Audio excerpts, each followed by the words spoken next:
Let's read and discuss. Today I will be reading from The Undiscovered Self by Carl Jung. While I might not agree with everything this man has to say, I got this book because I was unaware of who he was, one, and two, I am on my own journey of self-discovery. And I was at a time where I felt like I needed to heal desperately. And I wanted to try anything and everything I could. So I saw this book and I decided to get it. And I was also struggling with identifying who I am separate from who everybody else is, because we're all different, right? I'm not the same as everybody else, and everybody else is not the same as me. So how I may react to something may not be how you react to something. But on that same level, I am the same as everybody else because I am human. So that makes me equal to everybody else. So I was battling with, how can I be the same as everybody else but also be different from everybody else? Who am I? As opposed to, am I just chameleonizing myself to fit in with everybody? How do I stop doing that? How do I not lose my sense of self? How do I keep my individuality and keep my uniqueness, but not feel so defensive about it when it comes to connecting with and identifying myself as part of the collective, because I am. I am one of you, you are one of me. We're one and the same, we're equal, but at the same time, we're all different. So we all have that set of qualities that make us individuals, that no one else is going to be you. No one else can be you, only you can be you. But we also have that similarity that allows us to relate to each other. And that similarity is being human. We're all human. And that's our commonality. That's where we connect. That's where we're equal. That's where we're all one and the same. So when I saw this book about the undiscovered self and about, let's see what it says on the front. A passionate plea for individual integrity, identifying yourself as an individual in the modern society, in the collective. See, being able to be an individual and still not having to distinguish yourself from the collective, in the sense of being like, well, I am this and they are that. But it's like, no, we are this, but I am this and you are that, but we are this. If I'm making any sense. Am I making any sense? I don't know. And there is a quote in it that echoed so perfectly my own thoughts that I always refer back to it within myself when thinking of certain things. And I don't know, should I share it now or should I wait until we're getting there? Okay, it is in the chapter of self-knowledge, which is chapter 6. I guess I'll share it here. And when we get there, we get there. It says, well, this is a little bit more than a quote. So I guess I'll just read all of this. It says, since it is universally believed that man is merely what his consciousness knows of itself, he regards himself as harmless and so adds stupidity to iniquity. He does not deny that terrible things have happened and still go on happening, but it is always the others who do them. And when such deeds belong to the recent or remote past, they quickly and conveniently sink into the sea of forgetfulness, and that state of chronic woolly mindedness returns, which we describe as normality. In shocking contrast to this is the fact that nothing has finally disappeared and nothing has been made good. The evil, the guilt, the profound unease of conscience, the obscure misgiving are there before our eyes, if only we would see. Man has done these things. I am a man who has his share of human nature. Therefore, I am guilty with the rest, and bear unaltered and indelibly within me the capacity and the inclination to do them again at any time. Even if, juristically speaking, we were not accessories to the crime, we are always, thanks to our human nature, potential criminals. In reality, we merely lacked a suitable opportunity to be drawn into the infernal melee. None of us stands outside humanity's black collective shadow. Whether the crime lies many generations back or happens today, it remains the symptom of a disposition that is always and everywhere present, and one would therefore do well to possess some imagination in evil, for only the fool can permanently neglect the conditions of his own nature. In fact, this negligence is the best means of making him an instrument of evil. And this echoed so much to me when I've had several breakdowns mentally, and I've had years of self-reflection because I was forced to. I was running from myself all the time. I couldn't run from myself anymore. And I still run from myself in different ways. But it forced me to look on shit that I was running from, and it forced me to look at myself. And I was able to know because of, alright, so it came from first self-hate, hating myself for all the things that I did, and then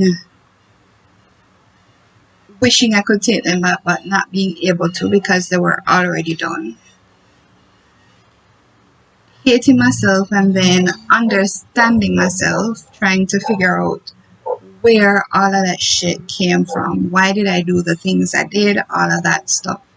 And going back and tracing it back to certain patterns that I could identify all around me, outside of me. And I realized that a lot of what was inside of me was stimulated or represented inside of me. What did I just say? Inside, okay. Anyway, so I started to realize that I started to have, in order to heal, I started to look at myself and look at others, and I realized, or I started to believe this, that I am no better than anybody and I'm no less than anybody. There was no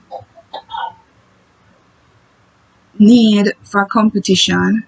There was no need to beat myself up constantly. There wasn't an either or. I didn't have to be so good and perfect, and I didn't have to be a total shit show of a person.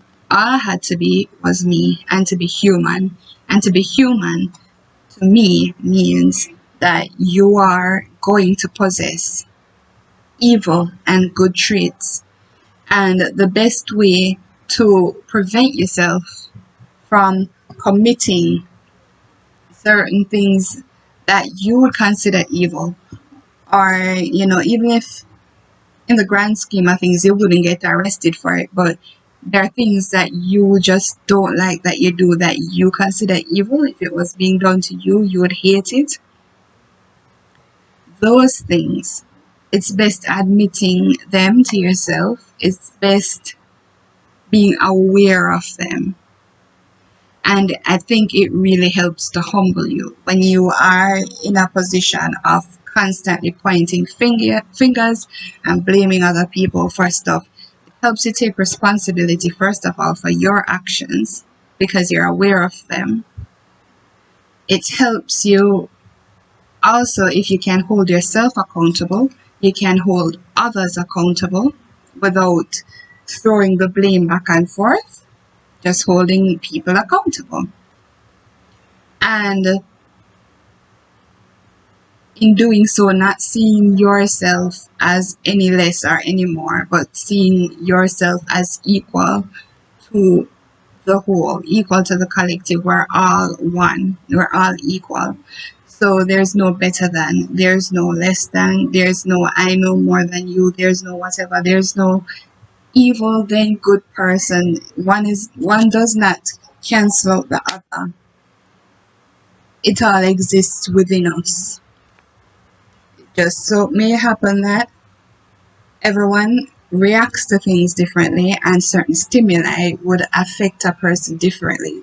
So what might stimulate one person to carry out something evil might not stimulate another person to do so, but maybe the stimuli that would affect that person to do so hasn't affected them yet, or just hasn't affected them.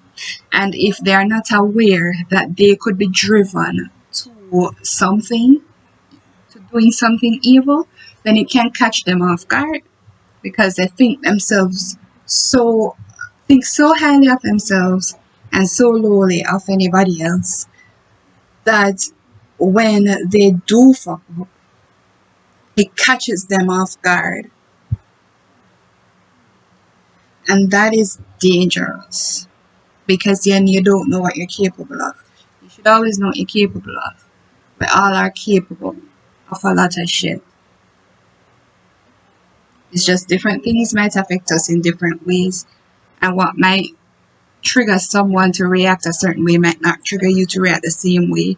But your stimuli may just it may have not presented itself yet. But if it has, and you know you could have the potential to react in that way that the other person reacted, then you have a better sense of controlling it and saying, well, I'm not going to carry that out. And that's not because you lack it within yourself. That's because it's a choice you're making. Which brings us to choices. But I think I got a bit carried away there because that was not where I wanted to start. I wanted to start at the beginning. So, the beginning is chapter 1, the plight of the individual in modern society.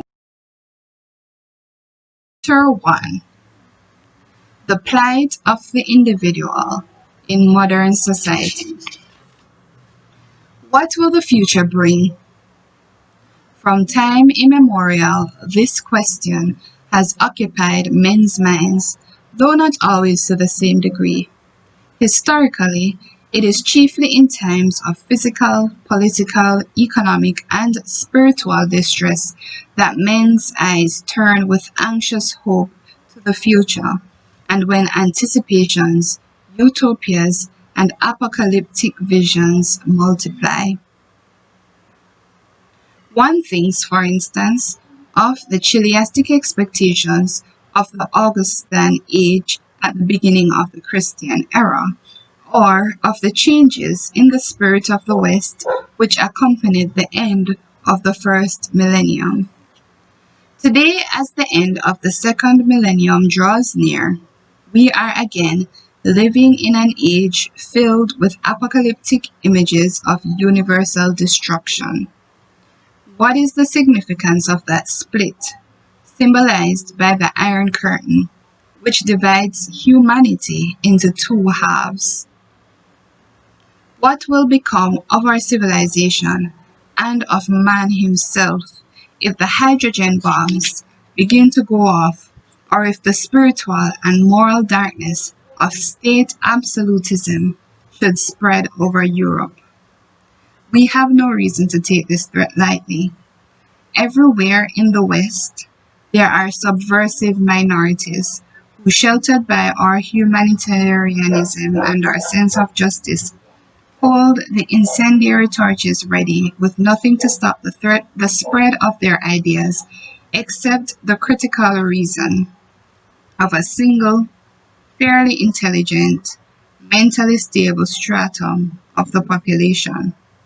One should not, however, overestimate the thickness of the stratum. It varies from country to country in accordance with national temperament. Also, it is regionally dependent on public education and is subject to the influence of acutely disturbing factors of a political and economic nature. Okay, I don't want to read too far because, to be quite honest with you, when it got to we have no reason to take this threat lightly and we are just ended, between that, also it is regionally dependent on public education and is subject to the influence of acutely disturbing factors of a political and economic nature. I'm not exactly sure what he's saying there, and I think that may be because my brain is tired. So I am not going to read further than that. But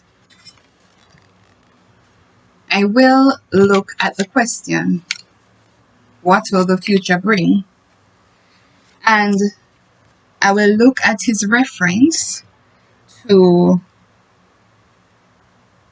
the physical, political, economic, and the spiritual distress that cause us to ask that question, what will the future bring? Because thinking about the future gives us hope. Because when we feel helpless against what is happening in our current reality, our fear has us trying to figure out what we can do to change the world in the future. But when was this book written? I need to find that. I might have to look it up. Well, this was copyrighted in 1957 or 1958, apparently. I don't know when it was written, but we are in the future from that time and constantly looking toward the future. We forget to focus on the present. We are now in the future of that time, and we're still witnessing today the physical, political, economic, and spiritual distress that is happening. We're living in the world of apocalyptic images of universal destruction that's been plaguing us forever.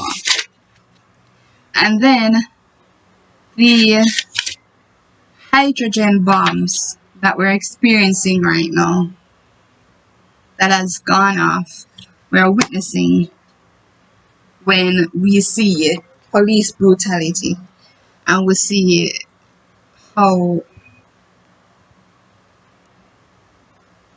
with the ending of slavery didn't come the freedom of black people. Black people are still not 100% free. We just had put a veil over it, given out a few crumbs, and made it seem as if equality and freedom has been achieved, but in reality, it hasn't. We see that with transgendered people being killed.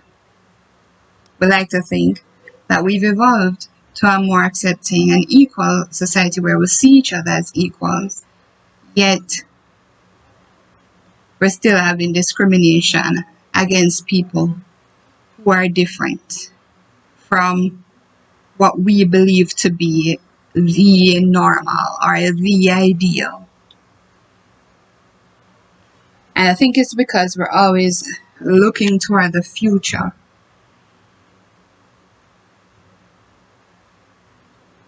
And in constant looking toward the future,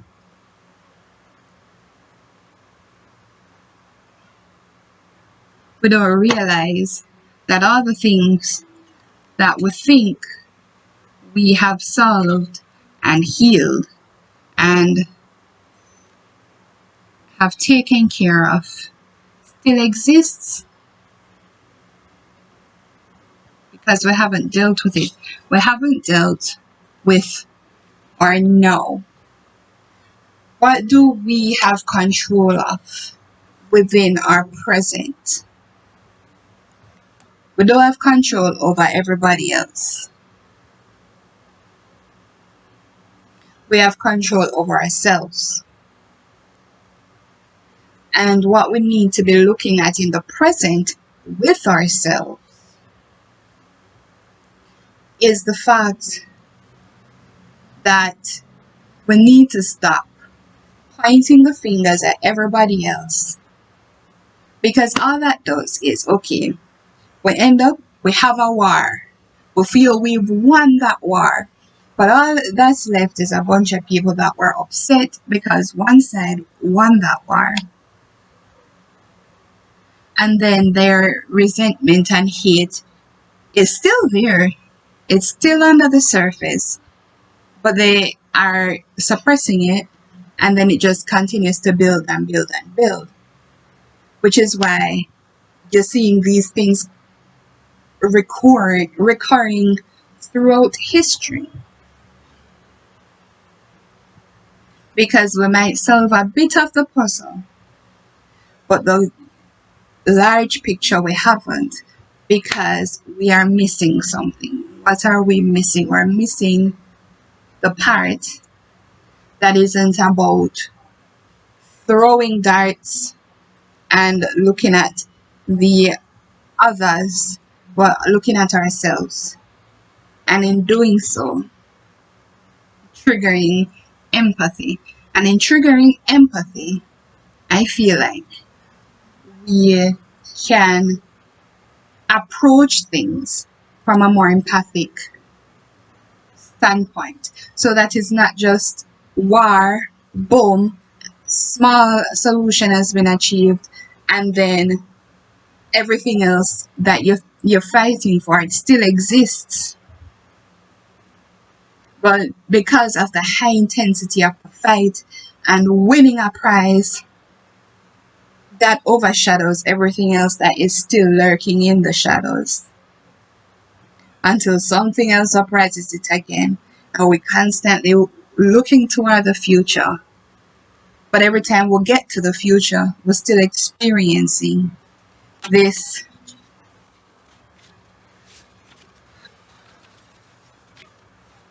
physical, political, economic, and spiritual distress. Because we haven't looked at ourselves. Now, I'm not saying don't hold people accountable. I'm saying look at yourself. And if you can hold yourself accountable, then it helps you hold others accountable without it being a you versus them thing. Because we need to get to a point where police brutality is no longer a thing. Where we can all look at ourselves and look at where we fucked up. Including the people in authority, them self-righteous people that feel like they can't do anything wrong and they always have to be against somebody. And it's always against.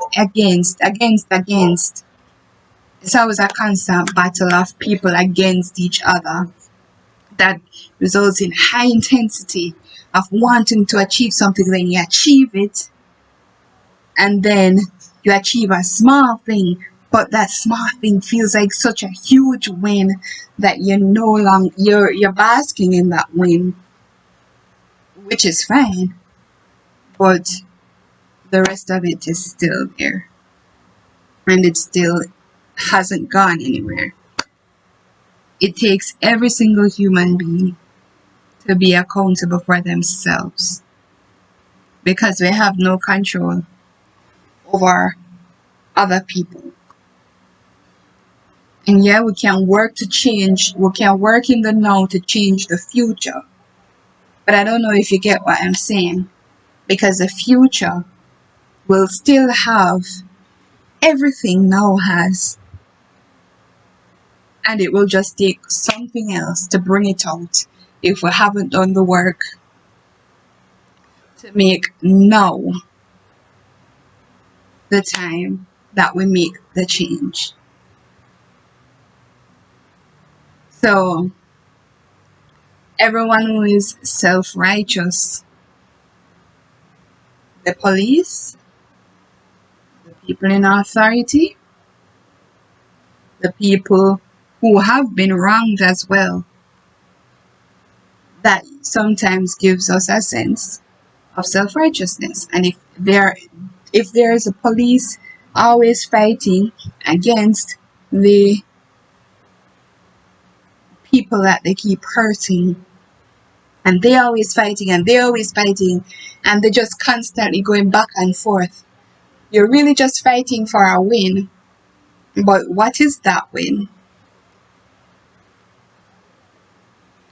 What is the win? To get a few more breadcrumbs, but everything else is still there.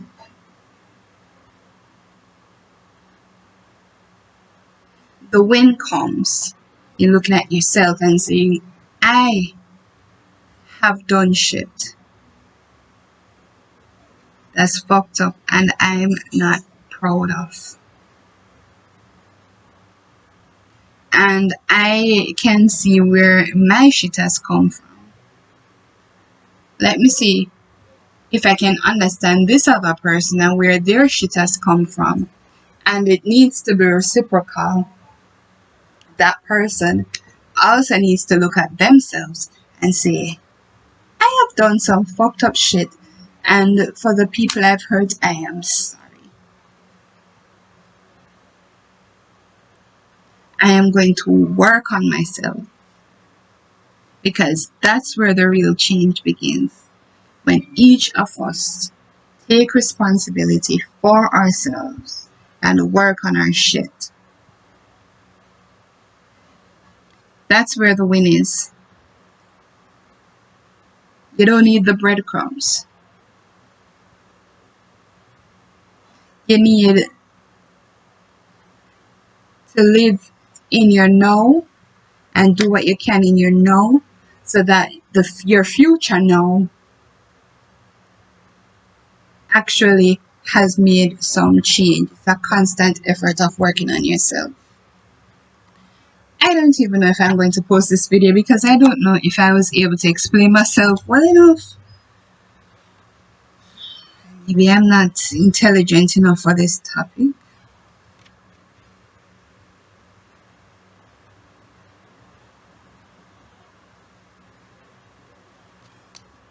Yeah, I'll just take clips from it. Okay, thank you guys for watching, and I'll see you in my next video. Bye.